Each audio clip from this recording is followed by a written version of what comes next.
Praise the Lord. ஹல்லேலூயா, ஹல்லேலூயா. சந்தோஷமாக இருக்கீங்களா? சந்தோஷமாக இருக்கிறவங்க ஒரு ஆமீன் சொல்லுங்கள் பார்க்கலாம். ஹல்லேலூயா. உலகத்தில் ஒரு சந்தோஷமான ஒரு இடம் இருக்குமானால் அது தேவனுடைய சமூகம் தான். ஹல்லேலூயா. ஏன்னா அவரோடு கூட நம் தேவனை ஆராதிக்கிறோம் என்று சொன்னால் அது தேவன் நமக்கு கொடுத்திருக்கிற பெரிய ஒரு ஸ்லாக்கியம். ஹல்லேலூயா, ஹல்லேலூயா. கர்த்தருடைய வார்த்தைக்கு நேராக கடந்து சொல்லுவோம். எத்தனை பேர் ஆயத்தமாக இருக்கிறீங்க? ஹல்லேலூயா, ஹல்லேலூயா.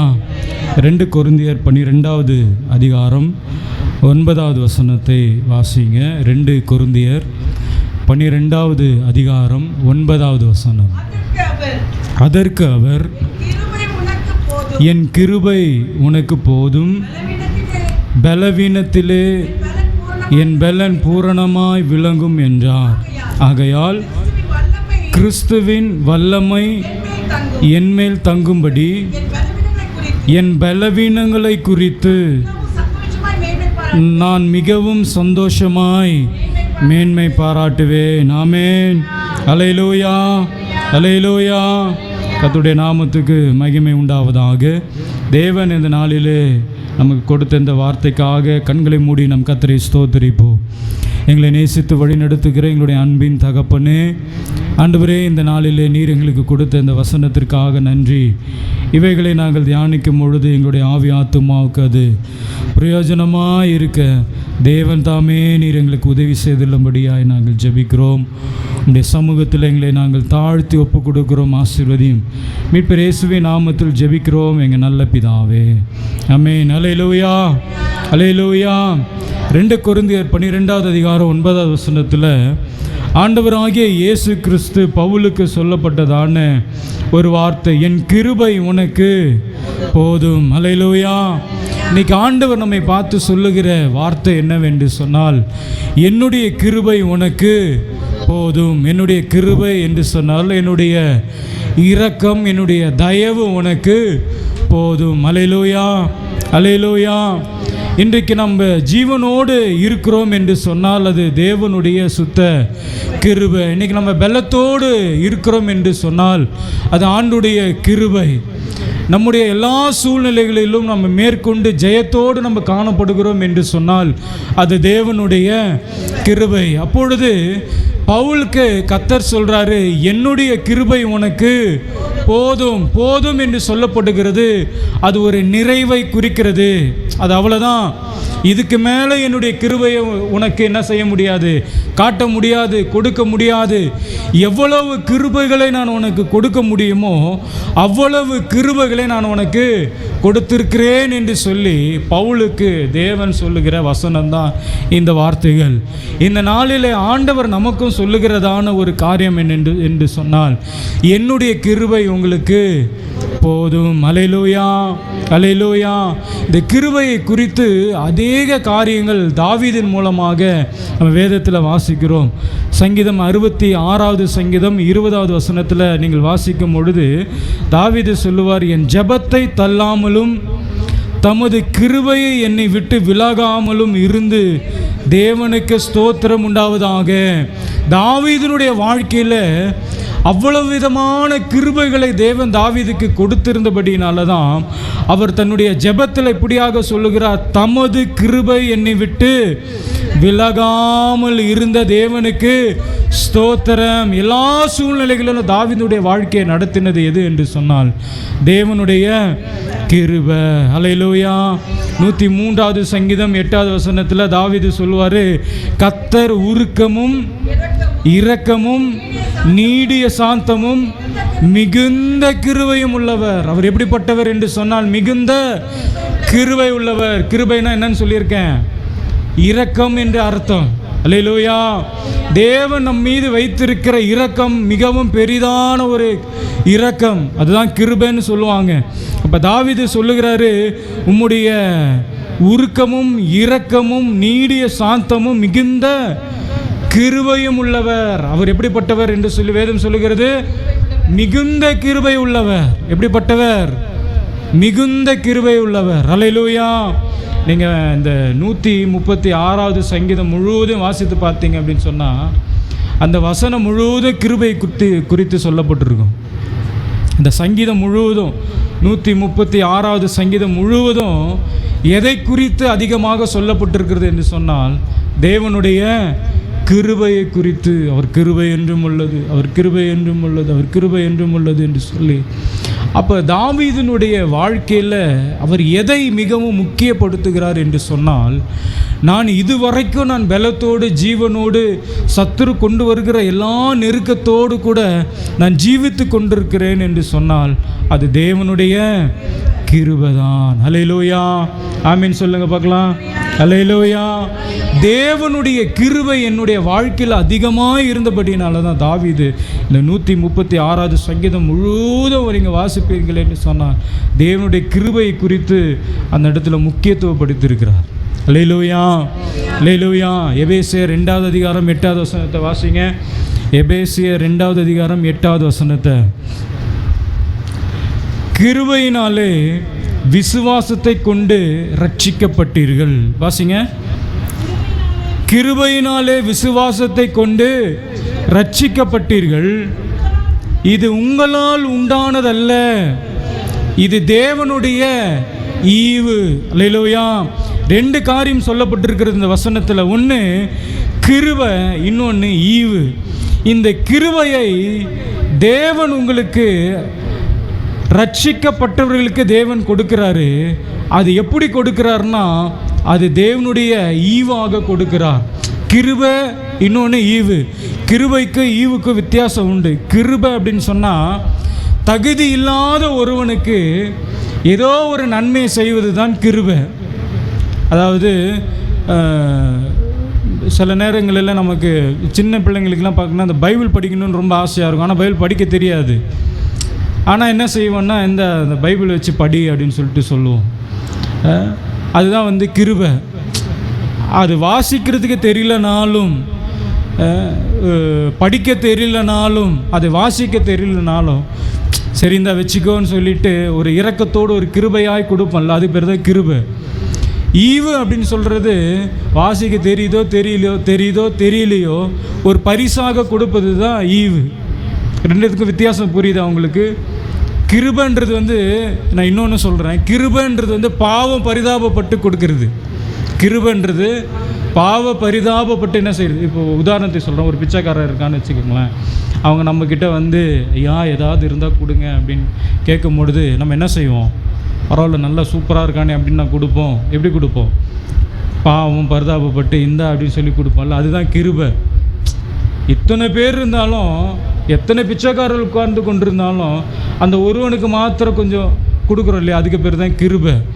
ஈவுன்றது எல்லாருக்கும் கொடுக்கறது. கல்யாணத்தில் எல்லாருக்கும் என்ன பண்ணுவோம்? சோறு போடுவோம். கல்யாணத்தில் சாப்பாடு போடுறதுக்கும் பிச்சைக்காரனுக்கு சாப்பாடு போடுறதுக்கும் வித்தியாசம் இருக்குது. புரியுதா உங்களுக்கு? கல்யாணத்தில் சாப்பாடு போடுறது ஈவு. அது எல்லாருக்கும் என்ன பண்ணுறது? இலவசமாக அந்த ஃப்ரீயாக அந்த வச்சுக்கோன்னு கொடுக்கறது. ஆனால் கிருபைன்றது தெரிந்தெடுக்கப்பட்ட தகுதியே இல்லாத, அதுக்கு இந்த காரியத்திற்கு தகுதியே இல்லாத ஒருத்தவனுக்கு கொடுக்கறதுக்கு பேர் தான் என்னது? கிருபை. அல்லேலூயா. அதான் இந்த வசனத்தில் சொல்கிறாரு, வாசிங்க. அந்த கிருபையினாலே விசுவாசத்தை கொண்டு ரட்சிக்கப்பட்டீர்கள். கிருபையினாலே நீங்கள் ரட்சிக்கப்பட்டீங்க. எத்தனையோ பேர் இருந்தாலும் கிருபையினாலே நீங்கள் ரட்சிக்கப்பட்டீர்கள். இது உங்களால் உண்டானதல்ல, இது தேவனுடைய ஈவு. இது தேவனுடைய ஈவு. நீங்கள் ஏசாயா 54வது அதிகாரம் 8வது வசனத்தில் பாருங்கள். பகற்காலம் மூண்ட அற்ப காலம் மூண்ட கோபத்தினால் என் முகத்தை இமைப்பொழுதும் உனக்கு, கவனிங்களேன், ஆண்டவருக்கு கோபம் வந்துருச்சு. இமைப்பொழுதும் என்னுடைய முகத்தை உனக்கு நான் என்ன பண்ணிட்டேன்? மறைச்சிட்டேன். ஆனாலும் நித்திய கிருபையுடன் உனக்கு, நீ ரொம்ப பாவம் பண்ண, ஆண்டவருக்கு பிரியமில்லாத காரியத்தை எல்லாத்தையும் செய்த, எனக்கு கோபம் என் முகத்தை நான் என்ன பண்ணிட்டேன்? மறைச்சிட்டேன். ஆனாலும் நீ பாவம் பண்ணியிருந்தாலும், ஆண்டவருக்கு விரோதமான காரியங்கள் செய்திருந்தாலும், என்னுடைய கிருபையினால் உனக்கு நான் என்ன பண்ணேன்? இறங்குவேன். அல்லேலூயா, அல்லேலூயா. என்னன்னா பாவம் பரிதாபப்பட்ட ஆண்டவர் என்ன பண்ணுறாரு? இறங்குகிறதுக்கு பேர் தான் கிருபை. இன்னொரு வசனத்தில் கூட வாசிங்களா, 60வது ஏசாயா 60:10 வாசிங்க. ஏசாயா 60வது அதிகாரம் 10வது வசனம். அந்நியரின் புத்திரர் உன் மதில்களை கட்டி அவர்களுடைய ராஜாக்கள் உன்னை சேவிப்பார்கள். என் கடு கோபத்தினால் உன்னை, நல்ல கவனிங்க, என் கடும் கோபத்தினால நான் உன்னை என்ன பண்ணிட்டேன், அடித்தேன். ஆனாலும் என் கிருபையினால் உனக்கு இறங்கினேன். நான் கோபப்பட்டு நான் அடிச்சிட்டேன். இந்த பிள்ளைங்க ஏதாவது குறும்பு பண்ணும் பொழுது, சொல் பேச்சு கேட்காம இருக்கும் பொழுது என்ன பண்ணிடுவோம், அடிச்சிடுவோம். அடிச்சுட்டு கொஞ்ச நேரம் கழித்து, ஒரு 10 நிமிஷம் இல்லை 1/4 மணி நேரம் கழித்து அதை என்ன பண்ணுவோம், என்ன செய்வீங்க, தூக்குவோங்க, அது கொஞ்சுவீங்க, அதுக்கு வேண்டியது எல்லாவற்றையும் என்ன பண்ணுவீங்க, செய்வீங்க. அப்போ தான் ஆண்டவர் சொல்கிறாரு, என் கடுங்கோபத்தினால் உன்னை நான் அடிச்சிட்டேன், ஆனாலும் என் கிருபையினால் உனக்கு இறங்கினேன். என் கிருபையினால் நான் உனக்கு என்ன பண்ணேன். நான் சொல்லுவேன், ஆண்டவருக்கு முன்பதாக பிரியமில்லாத எத்தனையோ காரியங்கள் நம்ம செய்திருந்தாலும் அவருடைய கிருபை தான் இம்மட்டுமாய் நம்மை நடத்தி கொண்டிருக்கிறது. அவருடைய கிருபை தான் நம்ம இம்மட்டுமாய் நடத்தி கொண்டிருக்கிறது. வேதத்தில் நீங்கள் அநேகருடைய வாழ்க்கையில் தேவனுடைய கிருபை அவர்களை நடத்தினது. நோவாவினுடைய காலத்தில் பார்க்கும் பொழுது ஜனங்கள் எல்லாரும் பாவம் செய்தார்கள். ஆனால் நோவாவுக்கோ கர்த்தருடைய கண்களிலே கிருபை கிடைத்தது. எல்லாரும் பாவம் செய்கிறாங்க, ஆனால் நோவாவுக்கு கர்த்தருடைய கண்களில் என்ன கிடைத்தது, கிருபை கிடைத்தது. யாத்திராகமம் 33:12 வாசிக்கும் பொழுது, மோசே தேவனுடைய பார்வையில் கிருபை பெற்றவனாய் இருந்தான் என்று சொல்லி வாசிக்கிறோம்.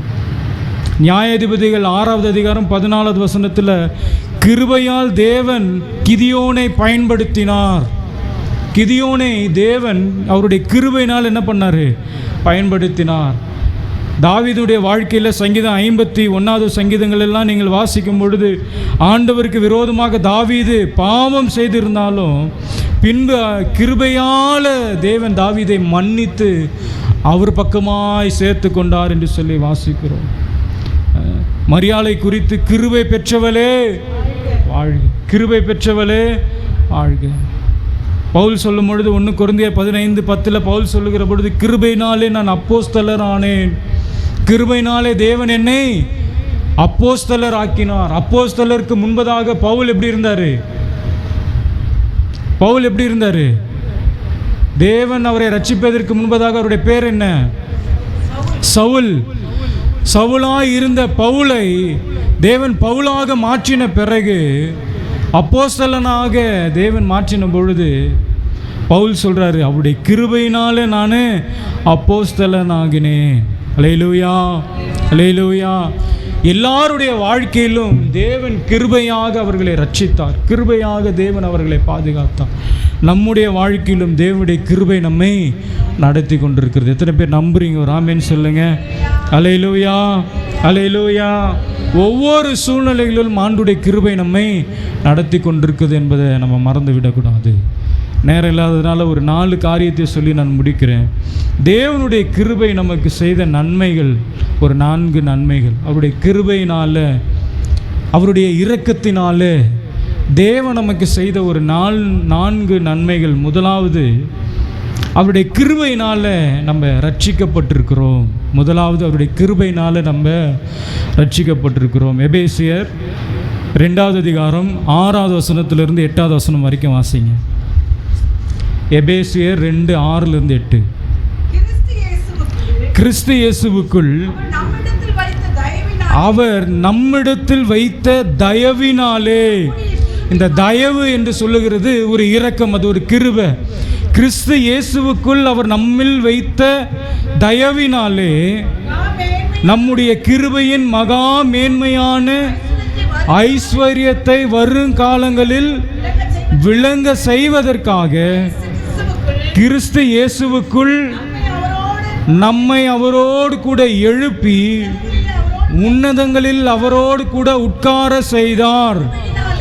கவனிங்க, கிருபையினாலே விசுவாசத்தை கொண்டு ரட்சிக்கப்பட்டீர்கள். ஆமென் சொல்லுங்க பார்க்கலாம். அல்லேலூயா. கிருபையினாலே விசுவாசத்தை கொண்டு ரட்சிக்கப்பட்டிருக்கிறோம். நம்ம ரட்சிக்கப்படுவதற்கு முதல்ல காரணம் என்னன்னா கர்த்தருடைய கிருபை. அவருடைய கிருபை நம்மை ரட்சித்தது. பாவத்தில் இருந்தோம், உலகத்தினுடைய பாவங்களிலே நாம் காணப்பட்டிருந்தோம். தேவன் நம்மை அவருடைய கிருபையை கொண்டு, எத்தனையோ பேர் இந்த உலகத்தில் இருந்தாலும், நம்முடைய பகுதியில் எத்தனை பேர் வாழ்ந்து கொண்டிருந்தாலும், அவருடைய கிருபையினால் தேவன் நம்ம என்ன பண்ணியிருக்கிறாரு?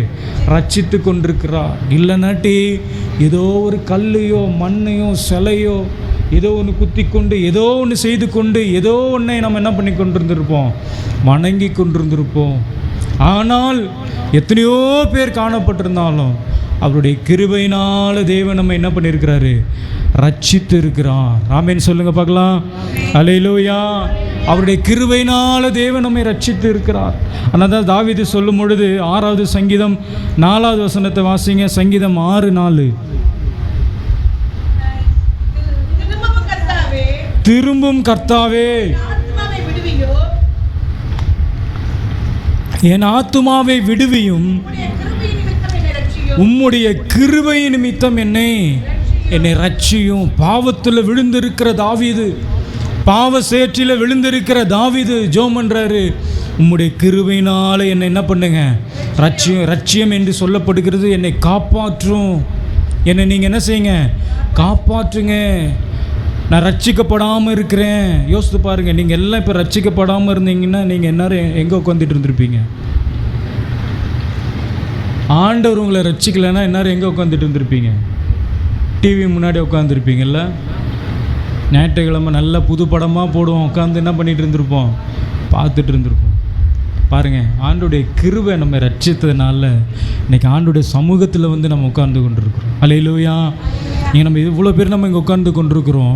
எத்தனையோ பேருக்கு அந்த கிருபை இல்லாமல் இன்றைக்கி வீட்டில் இருக்கிறாங்க. அல்லேலூயா. நான் சொல்லுவேன், தாவீது அதனால தான் சொல்கிறேன், 1000 நாளை பார்க்கலாம் உம்முடைய பிரகாரங்களில் செல்ல எனக்கு அந்த ஒரு நாள். எப்போ ஞாயிற்றுக்கிழமை வரும்? எப்போ ஞாயிற்றுக்கிழமை வரும்? கடந்த நாளில் தூத்துக்குடி போயிருந்தப்போ ஒரே தொந்தரவு இருந்துட்டு, நீங்கள் ஞாயிற்றுக்கிழமை முடிச்சுட்டு போங்க அப்படின்னு சொல்லிட்டு அம்மாகிட்ட ஃபோன் பண்ணி கேட்டேன். ரொம்ப தொந்தரவு பண்ணதுனால அம்மாகிட்ட வெள்ளிக்கிழமை ஃபோன் பண்ணுறேன். ஃபோன் பண்ணி ஞாயிற்றுக்கிழமை அட்ஜஸ்ட் பண்ண முடியுமா? ரொம்ப தொந்தரவு பண்ணுறாங்க. எனக்கும் வந்து இருக்க முடியாத ஒரு இது, பட் ரொம்ப தொந்தரவு பண்ணதுனால நாங்கள் ஊழியம் செய்துட்டு இருந்தேன் நான். அதனால் ரொம்ப தொந்தரவு பண்ணதுனால சரி கேட்டு தான் பார்க்கலாமே அப்படின்றதுனால அம்மாகிட்ட கேட்டேன். அம்மா சொன்னாங்க, ஜனங்கள்லாம் என்ன பண்ணுவாங்க, ஆண்டோட வார்த்தை கேட்குறதுக்கு வருவாங்க, அவளாக இருப்பாங்க அப்படின்னு சொல்லிவிட்டு என் சந்தோஷத்தெலாம் விட்டுட்டு நான் என்ன பண்ணியிருக்கிறேன், வந்து நிற்கிறேன். யோசித்து பாருங்க. இல்லை,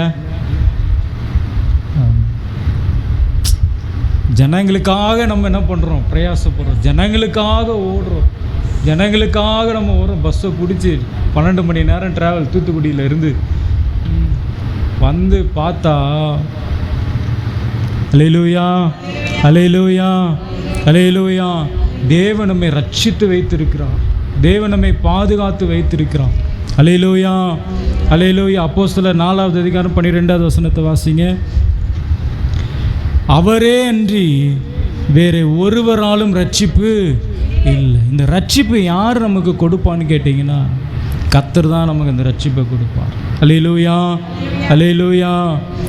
மத்தேயு 1வது அதிகாரம் 21வது வசனத்தில் வாசிக்கும் பொழுது, அவள் ஒரு குமாரனை பெறுவாள், அவருக்கு இயேசு என்று பெயரிடுவாயாக, ஏனெனில் அவர் தமது ஜனங்களின் பாவங்களை நீக்கி அவர்களை ரட்சிப்பார் என்றார்.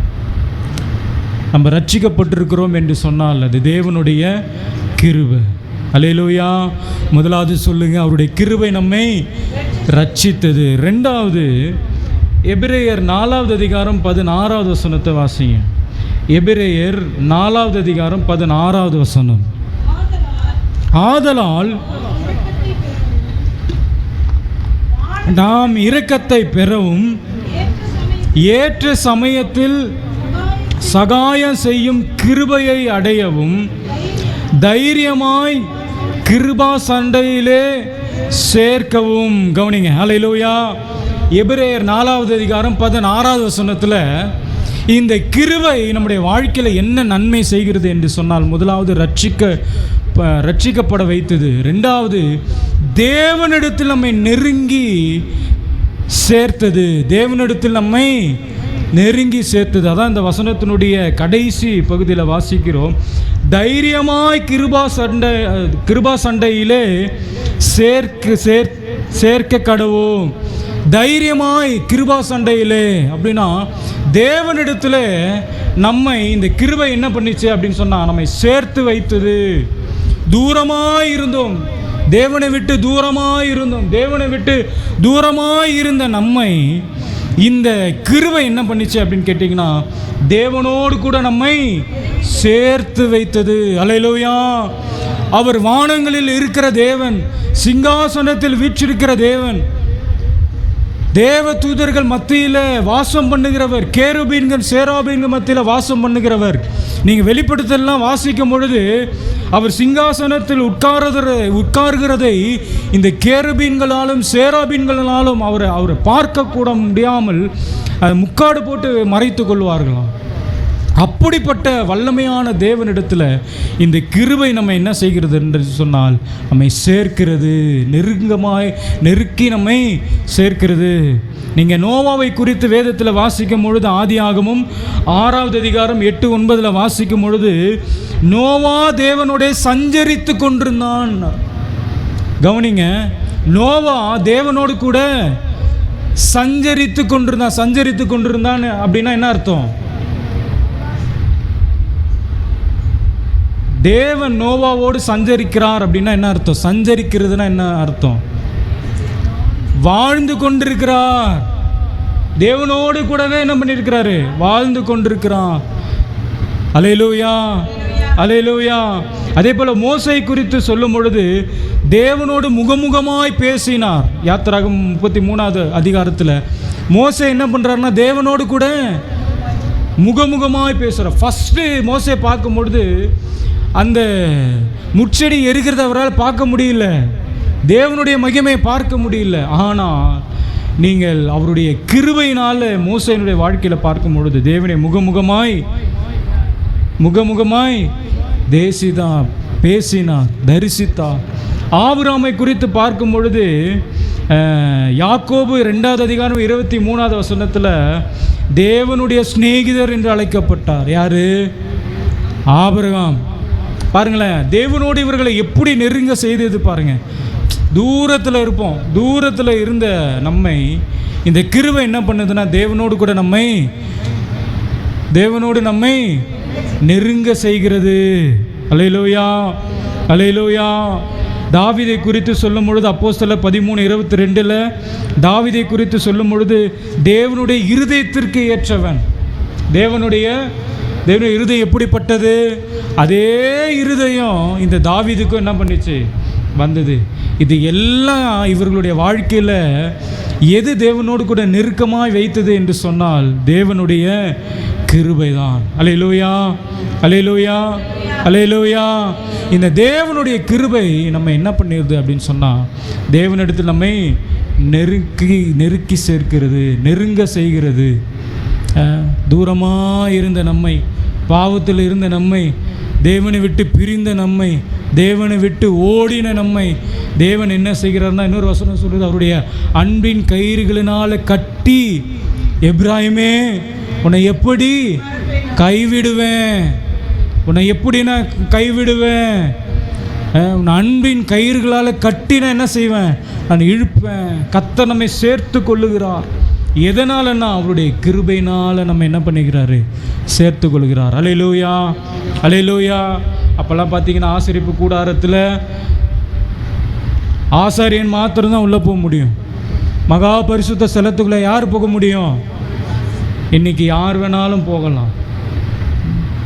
அன்றைக்கெல்லாம் ஜெபிக்கும் பொழுது, பலியிடும் பொழுது அவ்வளவு பயபக்தியோடு, இன்றைக்கெல்லாம் உட்காந்தா ஜபம், நின்னா ஜபம், நடந்தா ஜபம். இதெல்லாம் என்ன அர்த்தம்னா நம்ம ஆண்டரோடு கூட என்ன ஆகிட்டோம்? ஒரு ஃப்ரெண்டுக்கிட்ட பேசும்போது எப்படி பேசுவீங்க? ஃப்ரெண்டுக்கிட்ட பேசும்போது எப்படி பேசுவீங்க? ஒரு ஃபார்முலாக பேசுவோமா? இல்லையா?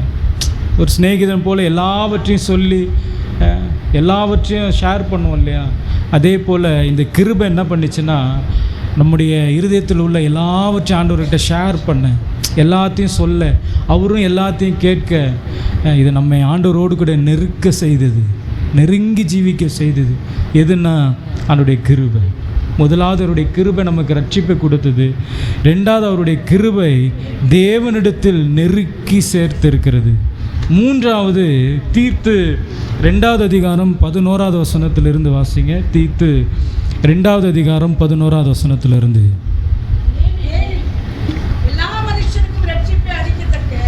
ஏனெனில் எல்லா மனுஷருக்கும் ரட்சிப்பை அளிக்கத்தக்க தேவ கிருபையானது பிரசன்னமாகி நம் அவபக்தியையும் லௌகீக இச்சைகளையும் வெறுத்து தெளிந்த புத்தியும் நீதியும் தேவ பக்தியும் உள்ளவர்களாய் இவ்வுலகத்திலே ஜீவனம் பண்ணி. இதனுடைய சுருக்கம் என்னன்னு கேட்டிங்கன்னா, பரிசுத்த வாழ்க்கையை வாழ்வதற்கு இந்த கிருபை நமக்கு உதவுகிறது. மூன்றாவது, நம்ம பரிசுத்தமாய் வாழுகிறோம் என்று சொன்னால் இந்த கிருபை தான் நம்ம என்ன செய்கிறது? வாழ வைக்கிறது. அல்லேலூயா, அல்லேலூயா. இன்றைக்கி நம்ம உலக பிரகாரமான செய்கிற, உலக பிரகாரமாக வாழ்கிற வாழ்க்கை வாழாதபடிக்கு தேவனோடு கூட பாவமே இல்லாத ஒரு வாழ்க்கை வாழ்கிறோம் என்று சொன்னால் அது தேவனுடைய கிருபை. அல்லேலூயா, அல்லேலூயா. நல்லா கவனிங்க. நம்ம நினச்சா சிகரெட் பிடிக்கலாம், இல்லை யாருக்கு தெரியாமல் பிடிக்கலாம், தண்ணி அடிக்கலாம், என்ன தவறு வேணாலும் செய்யலாம், எது வேணாலும் செய்யலாம். ஆனால் ஏன் செய்ய மாட்டோம்? ஏன்னா அவருடைய கிருபை தான். அல்லேலூயா. இந்த பாவத்தில் விழாதபடிக்கு தாங்குகிறது எது தெரியுமா? கர்த்தருடைய கிருபை. அல்லேலூயா. அதான் தாவீது சொல்லும் பொழுது, உடைய கிருபை என்னை சத்தியத்தில் நடத்தினது. இந்த வேதத்தை வாசிக்கும் பொழுது இந்த கிருபை என்னை போதிக்குது, இது செய்யாத, அது பண்ணாத அப்படின்னு இந்த வேதம் எனக்கு போதிக்க போதிக்க நான் எப்படி வாழ்கிறேன்னா, நான் பரிசுத்தமாய் வாழ்கிறேன். நான் பரிசுத்தமாய் வாழ்வதற்கு இந்த கிருபை எனக்கு என்ன பண்ணுகிறது? உதவி செய்கிறது. 26வது சங்கீதம் 3வது வசனத்தை வாசிங்க. 26:3.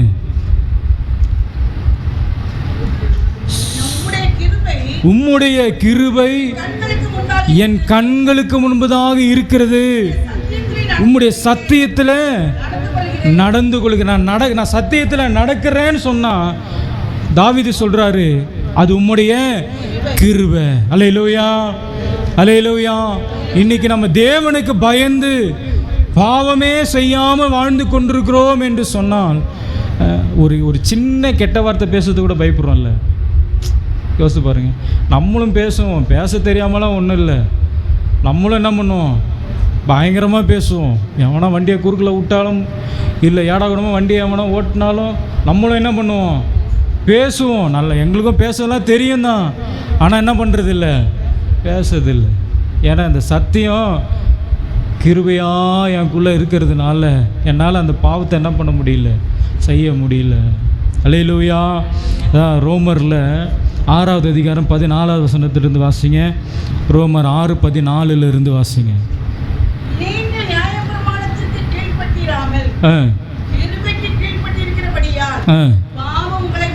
பாவம் உங்களை என்ன பண்ண முடியாது? மேற்கொள்ள முடியாது. அல்லேலூயா. இது மீறியும் பாவம் பண்ணுகிறவர்கள் இருக்கிறாங்க. ஆனால் இந்த இடத்துல வாசிக்கிறோம், நீங்கள் கிருபைக்கு கீழ்ப்பட்டபடி இருக்கிறபடினால, கிருபைக்கு நீங்கள் கீழ்ப்பட்டிருக்கிறபடினால பாவம் உங்களை என்ன பண்ண முடியாது? மேற்கொள்ள முடியாது. 18வது வசனத்தில் வாசிக்கிறோம், பாவத்தில் நின்று நீங்கள் விடுதலையாக்கப்பட்டு நீதிக்கு அடிமைகள் ஆனீர்கள். 23வது வசனத்தில், பாவத்தின் சம்பளம் மரணம், தேவனுடைய கிருபை வரமோ நம்முடைய கர்த்தராகிய இயேசு கிறிஸ்துவினால் உண்டான நித்திய ஜீவன். அல்லேலூயா. பாவம் செய்யாதபடிக்கு, பாவமா வாழ்க்கை வாழாதபடிக்கு இருக்கிறோம் என்று சொன்னால் இந்த கிருபை நம்மை உதவி செய்கிறபடினால இந்த பாவத்தினுடைய காரியங்களிலிருந்து தேவன் நம்மை மீட்டெடுக்கிறவராய் இருக்கிறார். அல்லேலூயா. கடைசியாக 1 கொரிந்தியர் 10வது அதிகாரம் 13வது வசனத்தை வாசிங்க. 1 கொரிந்தியர் 10:13. மனுஷனுக்கு நேரிடுகிற சோதனை அல்லாமல் வேறே சோதனை உங்களுக்கு நேரிடவில்லை. அல்லேலூயா. நாலாவது, இந்த கிருபை என்ன செய்கிறது என்று சொன்னால், சோதனைகளை மேற்கொள்ள நமக்கு பலனை கொடுக்கிறது. சோதனைகளை, நமக்கு வருகிற சோதனைகளை மேற்கொள்ள இந்த கிருபை நமக்கு உதவி செய்கிறது. மறுபடியும் அந்த வசனத்தை வாசிங்க. மனுஷருக்கு நேரிட சோதனை அல்லாமல் வேறே சோதனை உங்களுக்கு நேரிடவில்லை. தேவன் உண்மை உள்ளவராய் இருக்கிறார். உங்கள் திராணிக்கு மேலாக சோதிக்கப்படுவதற்கு இடம் கொடாமல் சோதனை தாங்கத்தக்கதாக சோதனையோடு கூட அதற்கு தப்பிக்கொள்ளும்படியான போக்கையும் உண்டாக்குகிறார். தாவீது 31வது சங்கீதம் 7வது வசனத்தில், உமது கிருபையினாலே களி கூர்ந்து மகிழ்வேன், நீர் என் உபத்திரவத்தை பார்த்து என் ஆத்துமா வாகுலங்களை அறிந்திருக்கிறீர். இந்த சோதனையை சகிப்பதற்கு தேவன் நமக்கு பலனை கொடுக்கிறதே அவருடைய கிருபை. அதனால தான் தாவீது சொல்றார், உம்முடைய கிருபையினால நான் மகிழ்ந்து களி கூறுகிறேன், நீர் என்னுடைய உபத்திரவத்தை பார்க்கிறீர். நம்ம உபத்திரவப்படும் போதெல்லாம் நம்மை தைரியப்படுத்துகிறது, நம்மை தாங்குகிறது, நம்மை பலப்படுத்துகிறது எது என்று சொன்னால் தேவனுடைய கிருபை. அல்லேலூயா. உபத்திரவப்பட்டு கொண்டிருக்கிற பவுல் ஆண்டவருடைய சமூகத்தில் போய் ஜெபிக்கும் பொழுது 2 கொரிந்தியர் 12வது அதிகாரம் 7வது வசனத்தை வாசிங்க. 2 கொரிந்தியர் 12வது அதிகாரம் 7வது வசனம். அன்றியும் எனக்கு வெளிப்படுத்தப்பட்டவைகளை குறித்து மேன்மையின் நிமித்தம் நான் என்னை உயர்த்தாதபடிக்கு என் மாம்சத்திலே ஒரு முள் கொடுக்கப்பட்டிருக்கிறது. கவனிங்க, பவுல் சொல்றாரு, என்னை நான் உயர்த்தாதபடிக்கு என்னுடைய மாம்சத்தில் எனக்கு ஒரு முள் கொடுக்கப்பட்டிருக்கிறது. என்னை நான் உயர்த்தாதபடிக்கு அது என்னை குட்டும் சாத்தானுடைய தூதனாய் இருக்கிறது. என்னை உயர்த்துகிற பொழுதெல்லாம் என்னை குட்டும்படியாக எனக்கு ஒரு முள் கொடுக்கப்பட்டிருக்கிறது. அது அப்பொழுது என்னை என்ன செய்து கொண்டிருக்கிறது? குத்தி கொண்டிருக்கிறது. 8வது வசனத்தில், அது என்னை விட்டு நீங்கும்படி நான் 3 தரம் கர்த்தரிடத்தில், நல்லா கவனிங்க, இந்த வசனத்தை கவனிங்க, பவுல் சொல்றாரு, அது என்னை விட்டு போகும்படி, இந்த முள் என்னை குத்தி கொண்டே இருக்கிறது, எனக்கு ரொம்ப வேதனையாக இருக்கிறது, எனக்கு உபத்திரவமாக இருக்கிறது, இது என்னை விட்டு போகும்படிக்கு நான் 3 தரம் கர்த்தரிடத்தில் வேண்டிக் கொண்டேன். ஆண்டவரிடத்தில் போய் 3 தரம் ஜெபம் பண்ணுறாரு. இது என்னை ரொம்ப குத்துது, என்னை வேதனைப்படுத்துது, இந்த காரியம் என்னை காயப்படுத்துது, இந்த காரியம் மனசை ரொம்ப உடைக்குது, என்னை வேதனைப்படுத்துகிறது, என்னை வளர விடாதபடிக்கு என்னை செய்கிறது என்று சொல்லி பவுல் போய் ஆண்டோடைய சமூகத்தில் போய் என்ன செய்கிறாரு? 3 தரம் ஜெபிக்கிறாரு. அதுக்கு ஆண்டோடைய பதில் என்ன தெரியுமா? அதற்கவ என் கிருபை உனக்கு போதும். அல்லேலூயா, அல்லேலூயா.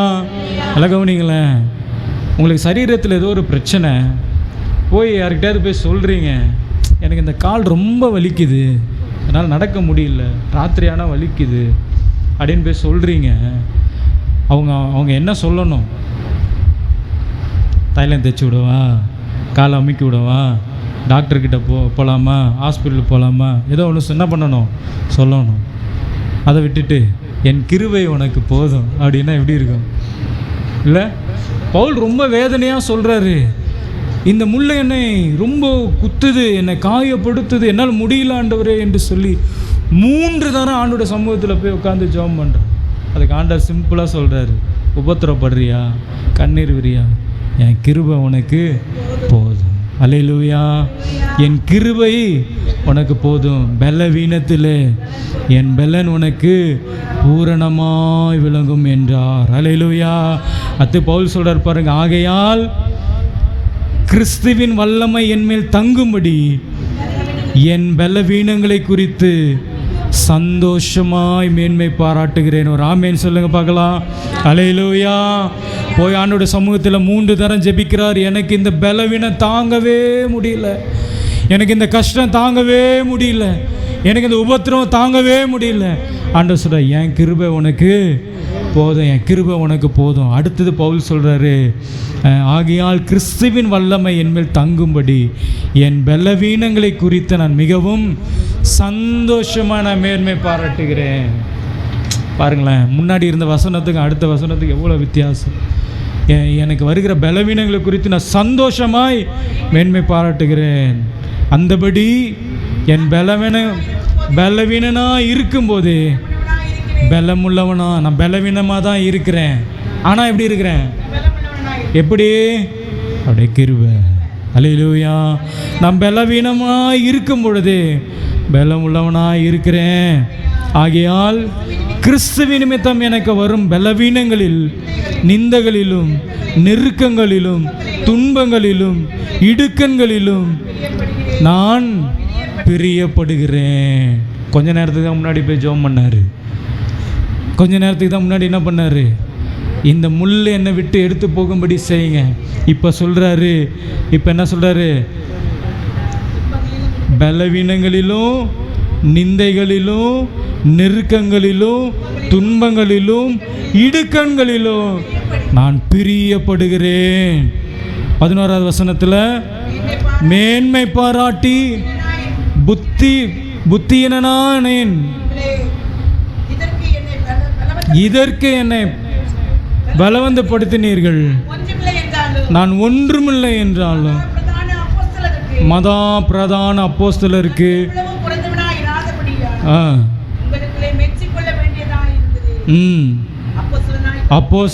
அப்போஸ்தலருக்குரிய அடையாளங்கள் எல்லா விதமான பொறுமையோடும், அதிசயங்களோடும், அற்புதங்களோடும், வல்லமைகளோடும் உங்களுக்குள்ளே நடப்பிக்கப்பட்டது. இந்த கிருபை 4வது சோதனையை மேற்கொள்ள அது நமக்கு உதவி செய்கிறது. 4 காரியங்கள். முதலாவது, இந்த கிருபை நம்மை ரட்சிக்கப்பட வைத்திருக்கிறது, தேவனிடத்தில் நெருங்கி சேர்த்திருக்கிறது, பரிசுத்த வாழ்க்கை வாழ அது உதவி செய்திருக்கிறது. 4வது, சோதனையை மேற்கொள்ள அது நமக்கு உதவி செய்திருக்கிறது. சங்கீதம் வாசிங்க, 23வது சங்கீதம் 6வது வசனத்தை வாசித்து நம்ம முடிக்கலாம். சங்கீதம் 23:6.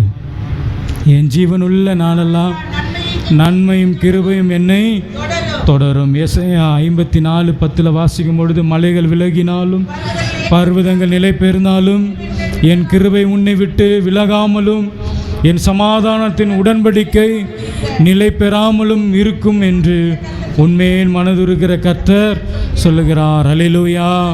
வேதத்தில் உள்ள கடைசி வசனத்தை வாசிங்க பார்க்கலாம். வேதாகமத்தில் உள்ள கடைசி வசனத்தை வாசிங்க. எல்லாரும் சேர்ந்தே வாசிங்க. நம்முடைய கர்த்தராகிய இயேசு கிறிஸ்துவின் கிருபை உங்கள் அனைவரோடு கூட இருப்பதாக. அல்லேலூயா, அல்லேலூயா. ஆண்டவர் வேதாகமத்தை முடிக்கும் போது எப்படி முடிச்சிருக்கிறார் பாருங்க. என் கிருபை உங்களோடு கூட இருப்பதாக. அல்லேலூயா. அப்படியே கண்களை மூடி நாம் ஜெபிக்கலாமா? எங்களை நேசித்து வழிநடத்துக்கிற எங்களுடைய அன்பின் தகப்பனே, ஆண்டவரே, உம்முடைய கிருபை எங்களுக்கு போதும் தகப்பனே. உடைய கிருபையின்படி நீர் எங்களை நடத்தும்படியாய் நாங்கள் ஜெபிக்கிறோம். ஆவியானவரே, உமக்கு ஸ்தோத்திரம். உடைய கிருபையினால் நாங்கள் ரட்சிக்கப்பட்டிருக்கிறோம். உடைய கிருபை எங்களை ஆண்டவரே உம்மிடத்தில் நெருங்கி ஆண்டவரை சேர்த்திருக்கிறது. உடைய கிருபை எங்களை பரிசுத்த வாழ்க்கை வாழ வைத்திருக்கிறது. உடைய கிருபை சோதனைகளை எல்லாவற்றிலும் மேற்கொள்ள எங்களுக்கு உதவி செய்திருக்கிறது தகப்பனே. இன்னுமா உம்முடைய கிருபை எங்களை வழிநடத்த தேவன் எங்களுக்கு உதவி செய்யும்படியாய் நாங்கள் ஜெபிக்கிறோம். மீட்பர் இயேசுவின் நாமத்தில் ஜெபிக்கிறோம் எங்கள் நல்ல பிதாவே. ஆமென், ஆமென்.